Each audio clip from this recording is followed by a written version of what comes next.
All right. So this is Intro to Firebase. We'll start again. Mark. So briefly about me, I'm alternately Lloyd Lentz or Little Lloyd on different social medias. I'm currently rebranding. That's a whole nother story. Maybe at the after party or drinks I can tell you about it. But so this is a picture of Big Lloyd. He's my grandpa. He's a certified stud. And I'm Little Lloyd. So helps you remember that. I'm also, this slide always gives me a chuckle. So I work professionally, my job, I work at McAllister College. It's a small liberal arts college in St. Paul, Minnesota, about 2,000 students. And I work, so it's a nonprofit academic atmosphere, and I work in the fundraising side. So I work in the for-profit side of a nonprofit. I'm Kyle's counterpart in the Twin Cities. So I do a lot of volunteer work for one of the largest for-profit companies in the world, being Google. And then I also do some teaching. I've taught for years web development at the University of St. Thomas, also in St. Paul and Minneapolis. So today I'm going to talk a little bit about one part of Firebase. Firebase has turned into this large umbrella, but I'm going to talk about kind of what started as a pretty exciting evolvement. So and talk specifically about the real-time backend for your app, and now it's like a bajillion other things. I'm going to keep trying to step back. You guys got an okay view over here? All right, good. And then when I'm coding, I might be in your way. So, who all has made an app, say in the last year, like a web app? So, a couple hands going up. Now, who?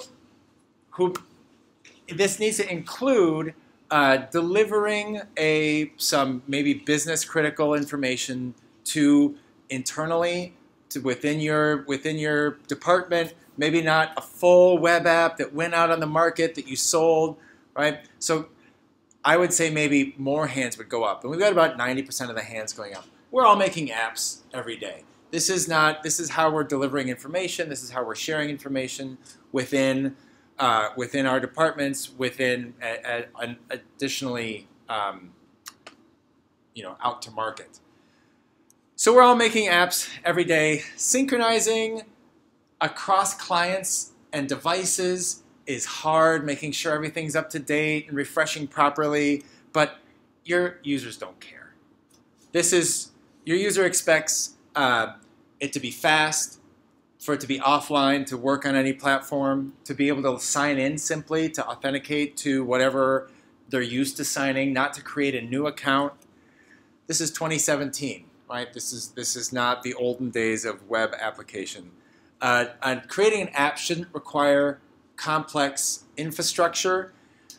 We think, I live doing a lot of web development, and it's easy to kind of simplify. Having done it a bunch of times, you think, sure, I'll throw up a new full stack, create a new database, not a big deal. It needs to live on a server.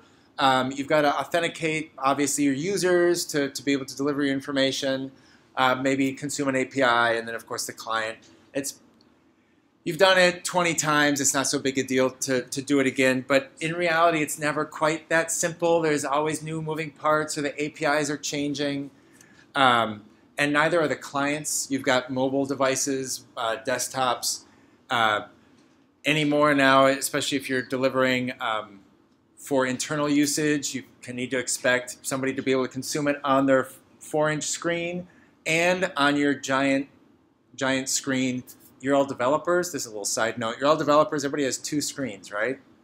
If not, I'll sign a note for your boss because it hugely improves your productivity. So aside from 2 screens as a developer, using Firebase has been this really great tool I've found, even just for delivering simple kind of proof of concept apps within my department. So I've got a couple humble examples that are again, kind of more in the proof of concept side that I'll talk about. So here is this demo.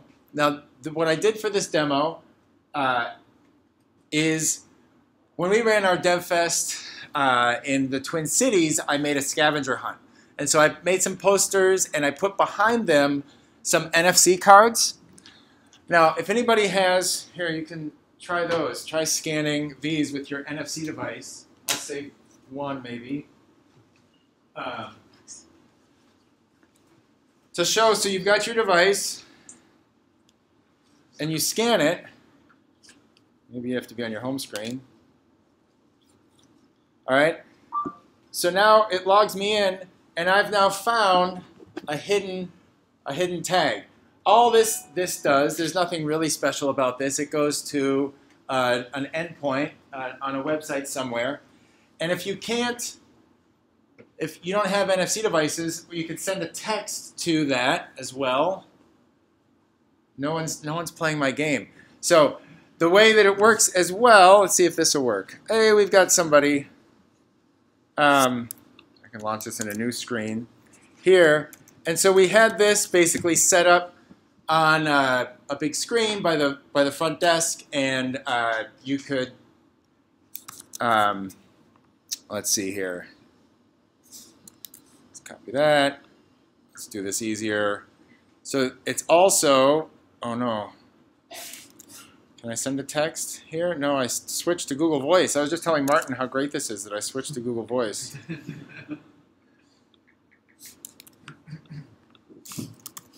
So you can send a text to that number. Go on. All right, and it should reply back. Ding. All right, here are these URLs that you can go to. Nope.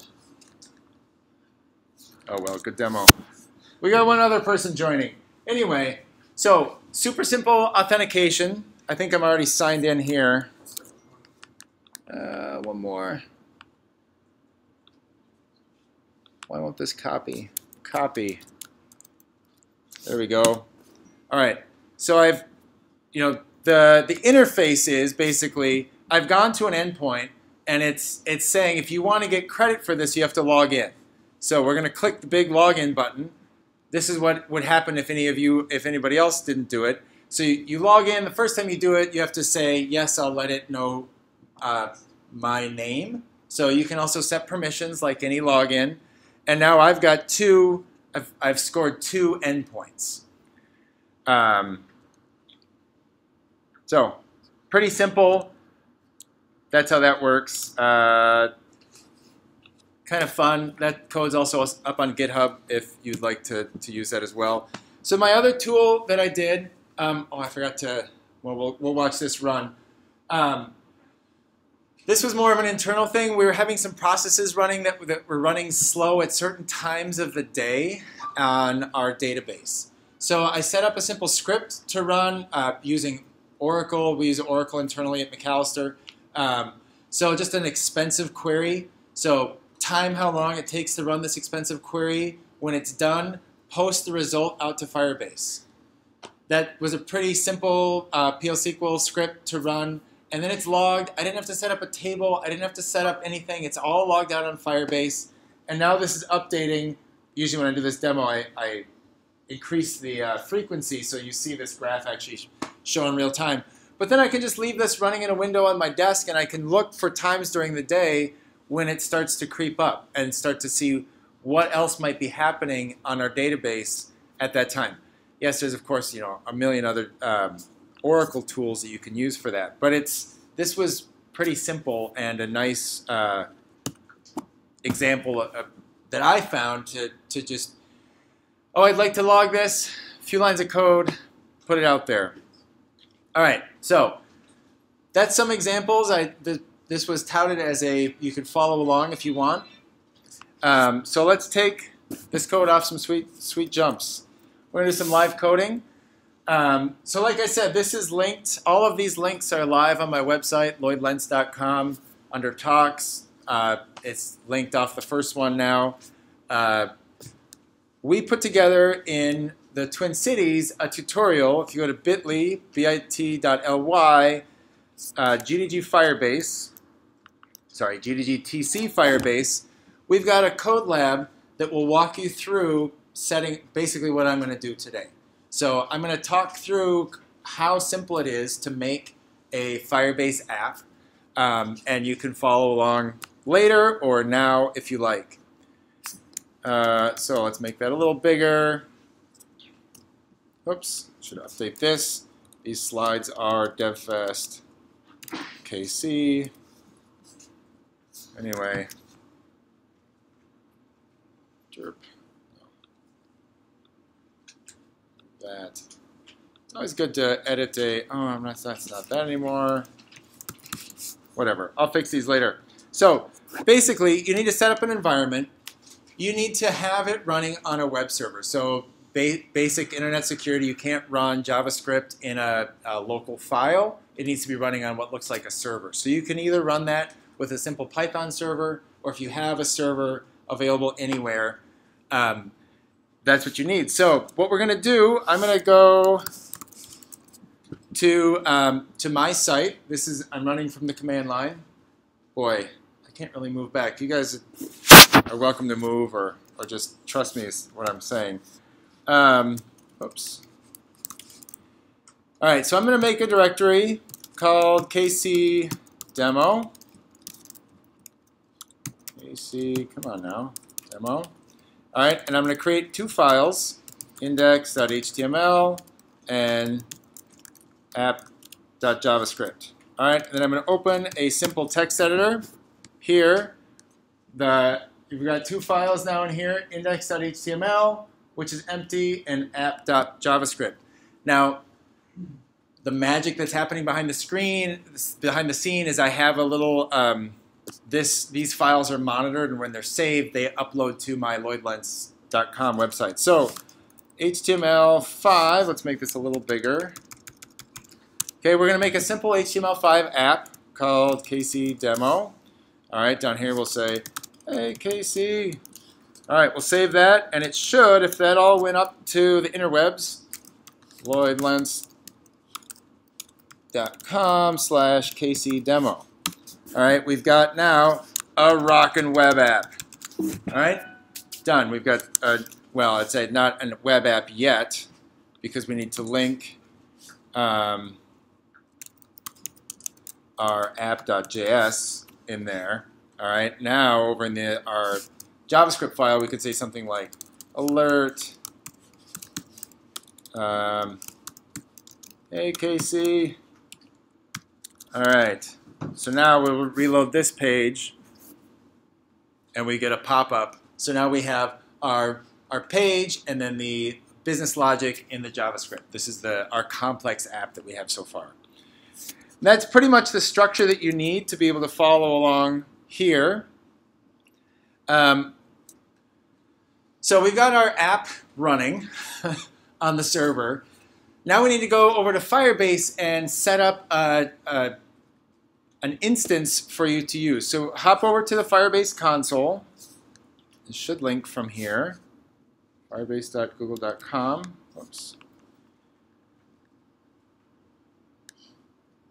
And you should be able to create a new project from here. I'm going to choose one that I'm going to do a little bit of pre-baking just because you have to, later on in the demo, it'll help to do this. So from here, if you haven't set this up before, you get this screen which basically says, where do you want this to run? Do you want it to run on iOS, on Android, or in the web? So we're going to click on the web, and here's what you cut and paste. Copy there. Over to our web app. We'll save that. And now we'll go back to our web app. Close that down. Reload this. And now we've got a fully blown web app that's Firebase enabled. Well, it's not doing anything yet because we haven't told it to do anything. But basically you've got this key, the domain, the Firebase app that you're using. I have told it in the console, well, I don't have, actually it doesn't matter just yet. One of the things I've done in the database, so our database currently is empty. Look how empty it is. So our database has no endpoints in it. It makes a NoSQL database. Who's familiar with NoSQL database? We've got about half the group. All right, I don't need to get... I'll touch briefly on what's great about a NoSQL database. So here we're going through our demo, your Firebase web app. Now, by default, in the rules, so Firebase has, it's not only a database, but it's got baked-in security. And by default, the rules for the security are you can't write to the database unless you're logged in. Well, I'm going to break that right now. So I've set the rules that basically anybody can read the database and anybody can write to it. So from any location, whether you're authorized or not, go ahead and have access to this website. And it gives me a note saying, hey, you're not being very secure, which is pretty smart.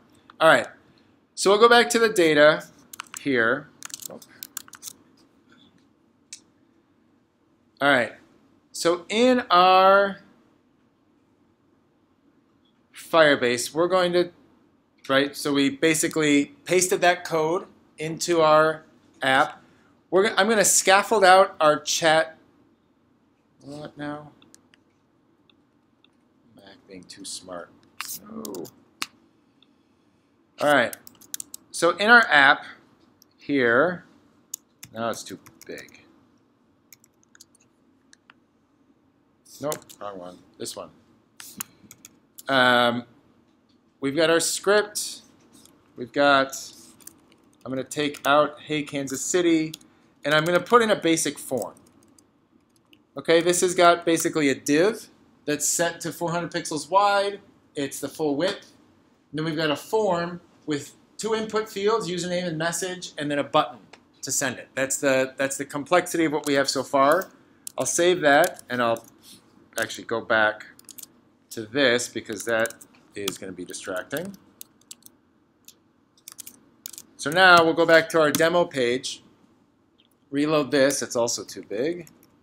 All right, so here we have basically a chat window, your username and message. You can go ahead and type in here, Lloyd, hey there, and you hit send, and nothing happens because we haven't told it what to do just yet. So let's wire that up. All right, so we'll do a quick refactor here. Over in the, so we've got our script to include. I'm going to take out this. All right, let's go over here and paste that there, and then I should move this actually below here. You should always put your app script at the bottom of a page. All right. So now we've cleaned up our index page, and we've moved the JavaScript logic over to the app file. Still, nothing's really happening just yet. So let's get it to start to collect, or get it set up to be able to collect these messages. All right. We are going to, over here in the data, this data currently is empty. So let's add, a NoSQL database is basically a non-structured, queryable database. So I could add anything here, say data thing has a great value, all right? And I'll add that data. So now I've added some data to my database. I could, if I copy this, one of the nice things about Firebase is anything is readable as JSON. So if I open a new node here and say .json, because I want this endpoint, here is the JSON that's stored in this database. I've got one entity. The value has great value. If I wanted to, I could also go, you can traverse down. So it's terrible. Data thing. Who capitalizes like that? So I can go down, data thing. Oh, I see. If I go to data thing .json, it will show me the value at that endpoint. So you can have nested data we can do something like what we're going to do is have messages, and then within messages I'll add one, and that has a username of Lloyd and a message of hi Casey. All right, so now if we go back to here, we go back to this, reload this, we've got more, the database has more entities in it. I can go out to, if I want to drill down and retrieve only one endpoint, I can say messages.json, and it will return all of the messages. If I want to get messages/1.json, it will return the value there. So you can retrieve as little or as much as you like in your application. This is, and I've got an extension on in my Chrome app to make it look nicer as JSON. What it comes across is, minimized. There's not line returns and tabs, etc. Anyhow, let's get back to here. So we've got now some messages. You can load in some simple messages. So the tutorial talks a little bit about NoSQL. So now what we want to do is we want to listen for these elements. So I'm going to goose up this app a little bit. I'm going to declare some local variables. Basically, grab, create a username variable, messages, form, login, because that'll come later. Okay, we'll go back here. I'm going to define the reference, so then below here. All right. So now the magic. What's happening is you declare. So we've connected to Firebase. We're looking for a reference to an endpoint. Here we're looking for messages, and then this there's hooks you can tie into and declare a callback function. So when a child is added, then we're going to add data. Oh, I'm missing some script because I'm on a new page here. See how great that is? All right. I thought that looked a little sparse. So we're going to add on our document, we're going to create a new div element with an inner text of username and message, append that, and then also log it to the console. So we'll save that, go back here, and now in our app, I'll reload this, and we're retrieving data and displaying that to the screen. If I wanted to, I could show you, it's already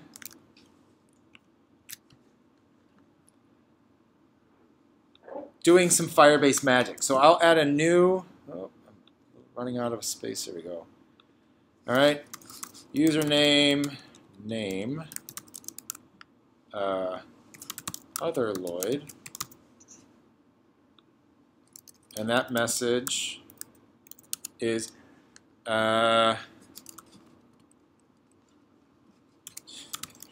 you're doing great.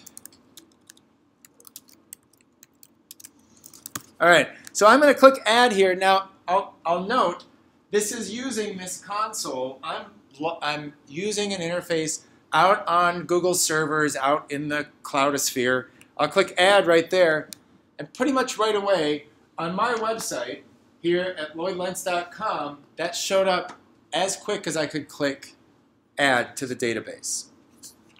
If I wanted to, well, I won't do that. If I deleted it, we're not listening for delete. So I was going to delete it. We'd have to refresh the page. Now, you all, well, you can't yet.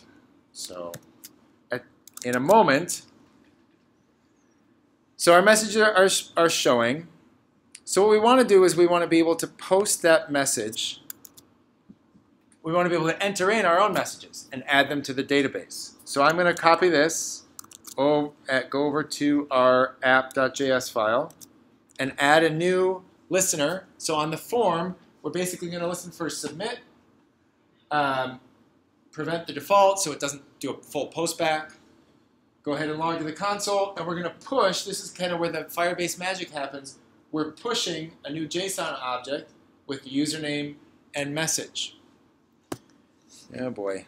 Pro tip, when you're giving a talk, you can mute Hangouts. Anyhow, all right. So we've gone here. We'll save that. Go back to our demo.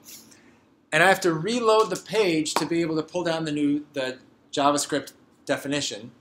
Now from here, I could say, first Lloyd. Great. All right. So now I've posted. Let's move this over here, and we can see pretty much right away data. All right.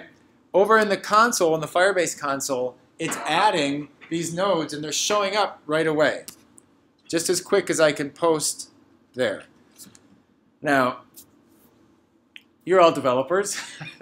You can be following along. I encourage you to also go out to this demo. This is now live to the world. LloydLentz.com/KCDemo.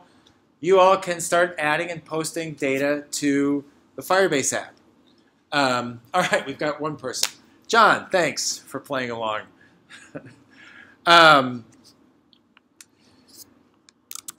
So we've done. We now have a live chat. It's as John posted that, he could see, and I could respond back and say, "Hey, John." All right. So that's posting out. We now have a live chat app. We could say, "Great, we're done. We've got this working." And it's whoops, I've toggled away from too many. There we go. All right, but you might say, you know what? That's nice and all. Yeah, so refine the UX. So people are not participating very well. So right now what's happening, if there's a lot of data, this isn't a very good chat app because it's scrolling off the screen. So we're going to do a little bit of refining of here. We're going to basically say, when you load the page, limit what you retrieve to the last 20 messages. We don't need to retrieve all messages that are in the database. So we'll go back here. This is message ref on child added, limit to last 20. Okay, so I'm basically going to say, when you load the page, only get the last 20 messages. And then also a nice kind of UI thing to do is, once it's posted, scroll up, basically. So I'll save that, go back over here, reload this page, and it's got the last 20. And now as I'm, hey, good, somebody's helping. All right, Lloyd guy. All right, and we've got emoji. Finally, we've got some developers in the house. All right, trying to hack it. And nobody's going for, hey, tick, semicolon, Bobby drop, table, users. All right. It's nice enough to know it'll store whatever you send it. You can't quite. I like it. It's good.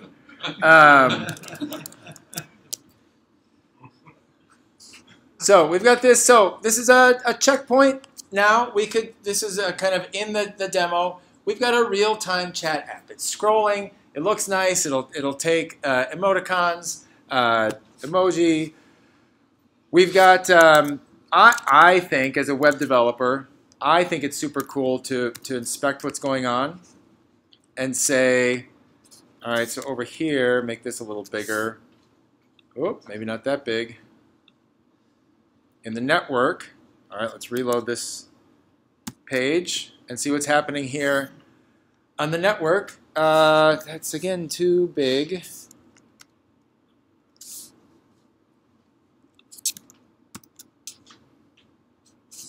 All right, so I've taught web application development for years, and result codes are important. You should all be aware of what result codes are coming back to your website. I thought it was super cool that here's this request that's being made by the browser, and the result, the status is 101. Like, what's 101 as a status? Anybody? We haven't been very interactive, so I don't need to start throwing that on you. But this is WebSockets. So the magic, the way that is allowing the updates to happen live is that it never closes that connection. So it's holding a connection open using WebSockets, and that way, as the Firebase server, whenever it wants to push a notification down to the browser, that will come down through these frames.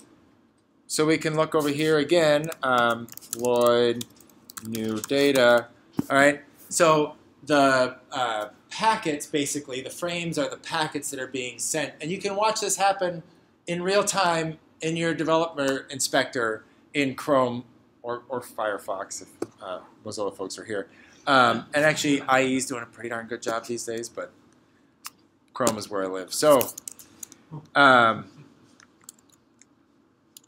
think that's pretty cool. I think it's nearly magic, but I geek out on this stuff. All right, so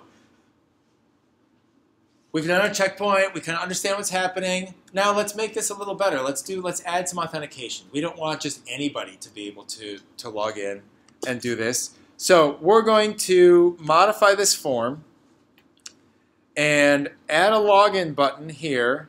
So basically, we're going to change the way that these, yeah, that's right. Basically, I'm going to modify the form and not show the form, and instead show just this login button. All right, and then I also need to add on the on click. I need to fix my spacing. All right, we're going to add some code to our app down here at the bottom, and basically tell it to on the login button, listen for a click. We added a provider, which is a standard API with your login, the Google Plus login. So we'll save that, save this. Now we'll go back over here and reload this page. Okay, and we've got, I can hide my inspector. So now I can't post until now I'm doing a little bit of pre-baking. What you need to do over in the, oh, I lost it. Firebase console. In the data, is that weird? Database, so here we are, authentication. Okay, I've enabled Google as the ability, as a method to sign in. So in your Firebase app, I've enabled Google to be something. You can also set up basic email and password. So you know, a regular data store like that, you could link to Facebook, Twitter, GitHub, other OAuth providers. In here, you additionally need to whitelist, where is this? Not from products, from, where was it? Was it the web? No. Oh, I saw it yesterday. Oh, here, down here. So by default, here's where the actual security comes in. As web developers, as any app developers, you gotta care about security. I've put this together. It's super simple. It's just working. Well, one of the things that makes it work is that for OAuth, and we're not going to get into OAuth. There's some magic that happens, but it needs to know what is a valid redirect. So it's going to take you to the login page, and I've listed here LloydLentz.com as a valid redirect. So you all could copy and paste. You've got my app ID, you've got my client secret, you've got all these things because it's just a web page, right? You could post that on your server, but still would not be able to log in because you don't have, it's not redirecting to my domain. Although there's localhost is on there. So obviously in production, you wouldn't leave localhost as a valid redirect for OAuth. A little sideline down into security land. All right, so I've reloaded this. I'm going to click Login with Google. It'll pop up my login, and I've already authenticated it, so it didn't give me the standard information. So now it has my Google, my name based on my Google account, and I can't edit that. And now I can type a message. Auth message. All right, so that's pretty cool.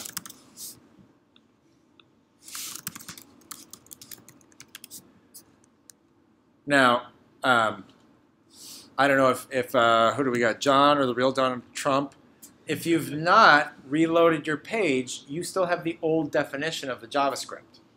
So you can still post and change your username. Now, granted, this is a little bit of hand-wavy security, right? The idea that I couldn't edit this form or modify the form to say, because the security here, the entire security is based on display none, right? that you couldn't possibly override that. So let's actually put in some real security. And here's where the magic for that. So Jeff Bilbro is, that's your actual name. You've signed in. All right. There's usually a hacker in the crowd, and it helps this demo sometimes. All right. So now we're going to go to the security and roles that I talked about, and we're going to update them. So rather than here, database in the rules, okay, anybody can read it, but we're going to change these write rules that you can only write to the database if the auth is a keyword in Firebase, basically if you're an authenticated user. So I'll publish those rules. They're now saved. So anybody could read this data, could go to that JSON endpoint and collect it, or scrape the data however you want.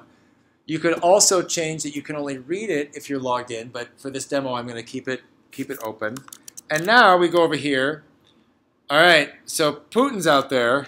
Hey, buddy, off my lawn. All right, so now, Putin, you don't have to raise your hand if you're not, but you obviously haven't reloaded the page for the new things. So this is kind of a side benefit. It's not a published benefit. So Putin can actually still be typing. I don't know if you want to reveal yourself. No, there you are. So I reloaded the page and just inspected element and just took off the same. Oh, I see. So you're updating your username. So, but did you authenticate? Yeah. Oh, bummer. All right. I'm still not authenticated. You're not authenticated? Right. All right, and you're posting? I was till a minute ago.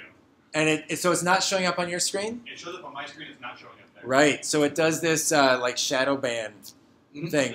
And so it's this confluence. It's not published anywhere. I think it's just this hilarious side effect for a demo that partly because there's so much offline capabilities baked into Firebase that it's allowing you to see as though your local version of the database has been updated, but it's not actually posting to the real database. And you can go ahead and type whatever you want in angry all caps, but you're not logged in, so none of us have to see that. All right, so I would say that's another checkpoint, right? We have actual authentication in place. We've logged into an actual user account. You can restrict. Now you can imagine setting up business rules. You can get kind of fancy in these security rules and say, only allow people to log in who exist on a different, like in a list of users at a different spot in your database. Only allow people to read who are logged in. Only allow people to read one endpoint, say sensitive data, who are in a user group or a role group. So now you can start to imagine extending this and making the security real, like a real app.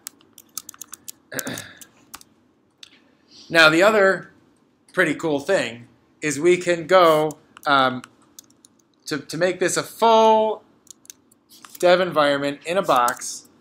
We can say Firebase init. So it has command line tools. We can say we're going to do hosting. All right, we're going to publish to Cledwin. Which file should we use for database rules? That's fine. Use as a public directory. There's no easy way to undo that right now. No. It's not a single page app. All right, so now basically what it's done is it's initialized the database. It's created over here in our project some Firebase rules. Our Firebase deploy rules. And we want the public site is not actually in public, it's just the root directory, so I'm going to update that. All right, and now I can do Firebase deploy. And it's inspecting my files, and it's sending them up to the Cloudosphere. And we can now view this app, the same app that we've just been building, without our own server. So it's showing the data that we've been adding. I'm not logged in yet to there, but I'll go ahead and log in with Google. All right, so now I'm logged in, and logged in, no server needed. So now we've got a fully deployed, hosted in Google's cloud. It's free. I haven't really gotten into that. To host your domain, you can even have custom domains for free now. We ran our entire DevFest website hosted on Firebase. The admins could log in and modify actually speakers and speaker information. You couldn't do that unless you were listed in the off list. It was pretty great. So at this point now, we'll go back to, here's our demo. So we're reading and writing data. We're signed in. It's live. It's published to its own server. You don't need to worry about server load, crashing, the overusage. Well, in the free tier, limit. The way that they tier the pricing is based on concurrent connections. So I think you get 100 free concurrent connections for the free tier. For $5 a month, it's way more. The intent is to make it easy to get on board and easy to scale up and scale down. This is the kind of the dream, the promise of the dream of living in the cloud. So I don't have to look at the pricing here.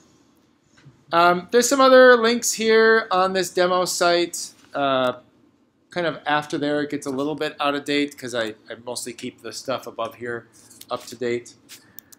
I'll close that. We'll go back here. Any questions, I guess, before I move on?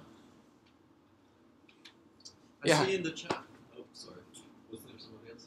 Yeah, I was just going to say, what would you say is the biggest drawback to Firebase as compared to the other options out there? As compared to the other options out there. Yeah, I know broad, but Yeah.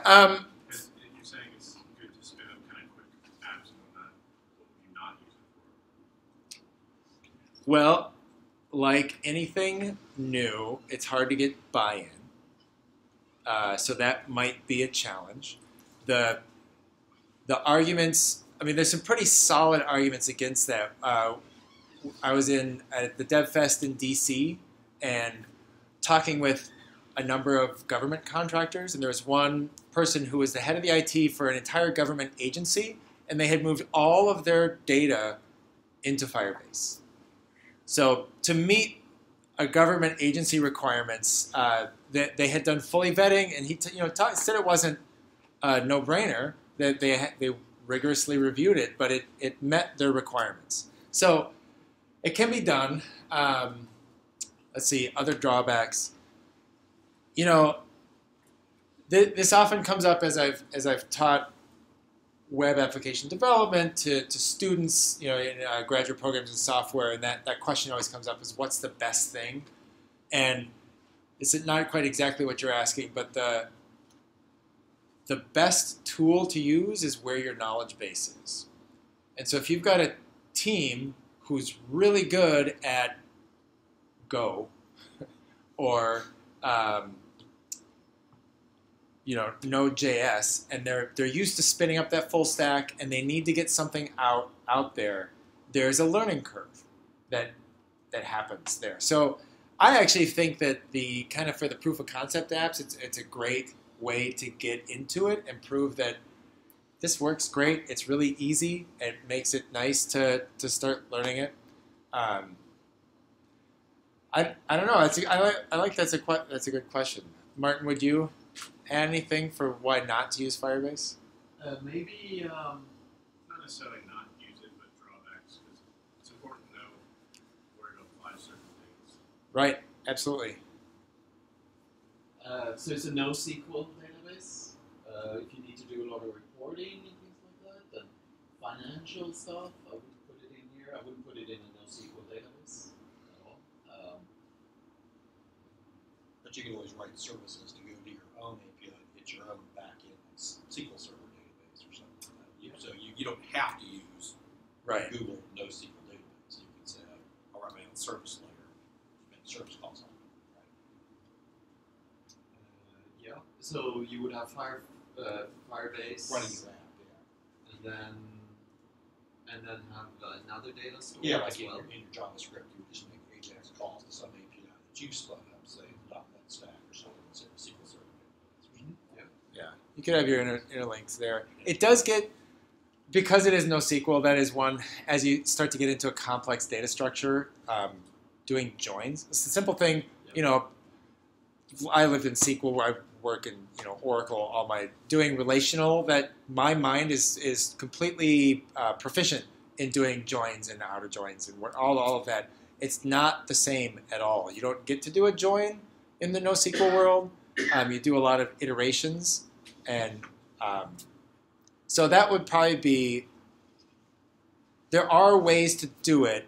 There's not a canonical way. There's not like the answer of how to do that. So that I found that as a bit of a frustration point. And it's not. I guess one more thing I just thought of. Sort of big data. It's not meant for that. So if you have gigabytes of data, this is not the place to put it. It'll store it, but you don't want to retrieve a gigabyte of data in your browser or on your mobile device, which you would just, without much thought, you would go ahead and do that. Yeah. Obviously, this is running off of some, Uber JavaScript library on the browser that knows how to communicate back to you. Is that library extensible, where you say, hey, there's a functionality that I would like to have to maybe, I want to bake in my own API into this Firebase library so I can extend it? Kind of like jQuery or something else. Either is it pluggable? Not as much. I mean, there's some standard kind of handles that you get, like the data added, data removed, the auth happened, and then you write your own callback functions as you're listening for those. So you set up your listeners for things to happen, and you can write your custom logic in there when something happens. But interacting specifically with the data layer. Or anything in the Firebase, like the WebSockets that it's using to keep open. So it's highly opinionated. Though it wants to use. Yeah, you kind of need to follow the. That's really where it is. Like you said, it presents a canonical way of doing things. It's a highly opinionated. For consuming the data in Firebase, once you have it back and you're looping over and doing things, it's pretty good. All right, I've got 10 minutes. So that's basically the Firebase backend. It's got database authentication. We've got security and hosting. We pretty much have our full stack there. But wait, there's more. I tried to find a good image of kind of everybody jumping on the train, but I didn't quite. Firebase has become this umbrella app of, in a lot of ways, how I've been thinking about it is they've really kind of set the standard for making it easy and learnable and making something accessible and powerful. And this great combination of all of these things. And so what's happened is a lot of these other tools that have also existed in kind of the Google developer sphere have come under the Firebase umbrella with that same mindset. So you can now do your mobile app configuration, authentication, cloud messaging, storage, remote config, these app indexings. You can do AdMob or kind of AdWords through the Firebase universe, which continues to grow. I really just talked about this first part, which was one of the initial pieces. So there's I'm going to scan past here because I need to let the next developer set up. There's SDKs that are kind of out of the box for web, mobile, that make it pretty darn easy and great to use. There's not zero learning curve, but it's pretty great to just be able to plug that in. To be able to store your data, sync your data. It works offline. So one of the demos I often do as well is I'll unplug, I'll disconnect my Wi-Fi and go ahead and chat in the app. It's storing the data locally offline. Then when the connection is restored, it goes ahead and syncs up on the back end and figures out how to interleave the actions that need it to happen. On your mobile apps, it's just as easy as a switch in your settings to enable it to go offline. Pretty much one line of code. So seeing if there's anything else I wanted to necessarily cover. Hosting is pretty great. There's integrations with pretty much all of the web frameworks that you're used to working with. Angular Fire is this great demo. I always like to show this as well. So this is a real-time geolocation app. So these are the buses in San Francisco. And querying off of their location in real time, it looks like they're all parked right now. Or this has been loaded for too long. But this was just a demo of using kind of publicly available geolocation information of the buses, where they are, and showing them using Firebase. It's super well documented. The tutorials are fantastic. It's used in production in real time. So you can, the whole point being you can focus on your app, making it work well for your users and meeting your business needs, and not worrying so much about all of the back end's information or kind of infrastructure that you're used to spinning up. Thanks for your time. I'm reachable on Twitter or emails, or Kyle's going to link my slides somehow off of the Kansas City. Yes, they will be linked off of the DevFest KC website. So I forgot to do that in the morning announcements, but if you would like his slides, they will be on the DevFest KC website at the conclusion of the conference. All right. Thanks for your time. I need to